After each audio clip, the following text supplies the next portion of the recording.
So here we have a series 1, 11, 21, 1 to double 1. So first solve this series and comment your answer. Okay, then see the solution. So let's see the solution. So here is a 1 and the next number is 1 1. That means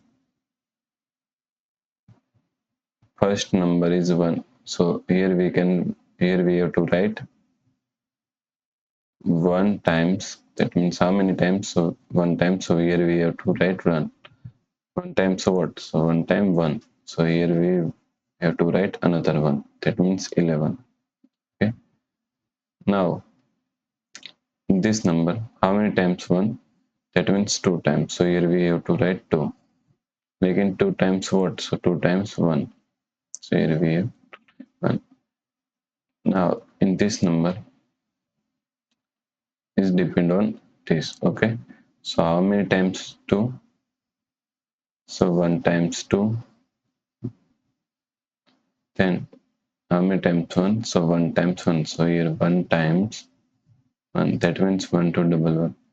Now we have to find this number, so let's find. So 1 times 1, so here we have to write 1 times 1.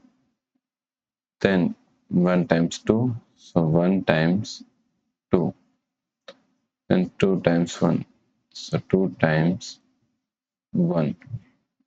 Okay, so that correct answer is 1 1 1 double 2 1. Okay, thanks for watching this video and please comment your answer.